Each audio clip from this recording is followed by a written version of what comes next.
The Bard's Tale 4 takes the first-person dungeon crawling aspect of its previous games and brings it to a much bigger, more realised and beautiful world, and that doesn't require you to actually play any of the previous games. So before going into it, I haven't played a single Bard's Tale game, and I was quite interested in what the game would be, given, you know, the name of the game, Bard's Tale, music being, I'd guess, a core aspect of it. And having played a fair few hours of it, I can say that the music is just unforgettable. It is incredible. Being Irish, I guess there might be a bit of a bias because the Bard's Tale 4 is very much Gaelic in its themes, approaches and music. You hear a lot of Scottish voices and stuff like that. You hear some bagpipes when you're walking around Skara Brae. Just everything about it, the names of the places, the sort of the way everything feels and looks just feels so Gaelic to me, that I was hooked from moment one.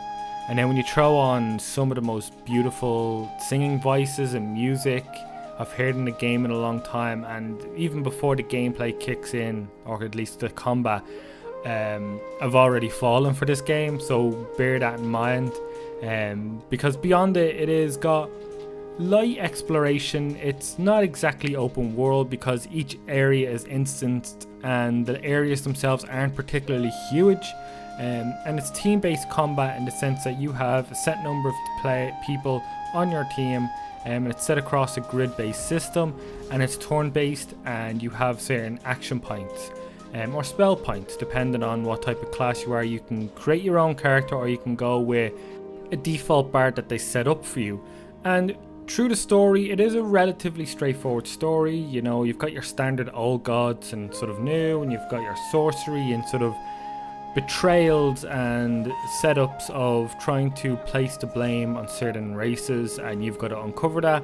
It doesn't really go anywhere too deep or crazy, although even though you don't need to play the first three games, like I said, to enjoy it, you do feel there's a lot of callbacks to them that sort of sometimes make you feel a little out of your depth a little bit, or at least sort of you're not fully following, but that doesn't sort of get in the way of the main story. You still can follow and enjoy that, but just bear in mind there'll be a few names that may pop up in books or notes, or even people mentioning them that you don't know who they are, that you didn't forget them or whatever from this game.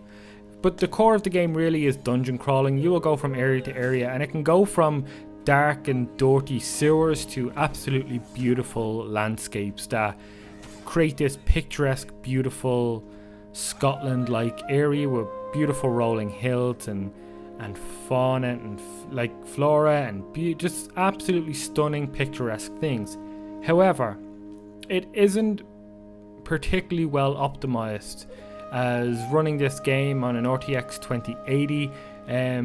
On 4K, it sort of hung around the 30 to 50 mark, which isn't ideal. Throwing it down obviously to 1080 or 1440 did the job, but for what the game was thrown at me, in terms of how much action there is on the screen, like it's turn-based, I felt like this probably should have ran a bit better. It even chugs every now and then, just walking around areas and towns that probably shouldn't happen.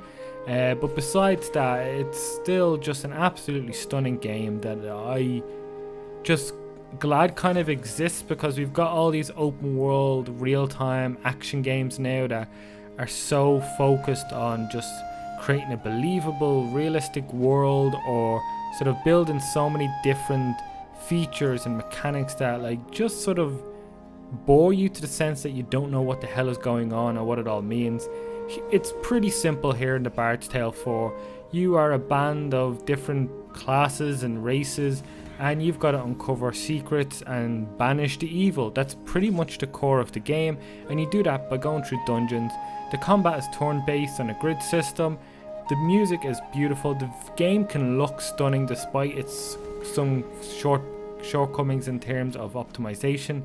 But other than that, it's just a fascinating and beautiful game that I'm glad the series is back.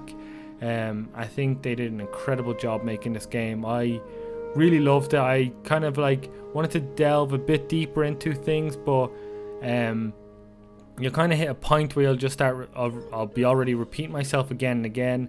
The characters talk really well between each other as you're exploring, so you're not just going through these dark dungeons or actually beautiful areas in silence. You will have constant banter between the characters, and it really brings out their personalities. It sort of brings them more to life and differentiates them other than their skills, which was a worry at the beginning that I thought that might happen, because it kind of feels like the old school style of things where these characters have names, they look different, but that's it. Here they very much act differently. The banter, or at least the conversations between them, can be really funny, and it just sort of emphasizes the brilliant writing here that's on offer, as well as the dialogue. The voice acting is incredible, like it's really really good, and then you top that with really well writing, good writing, excuse me, and you've just got one of the more enjoyable turn-based RPG games that I've played in a long time.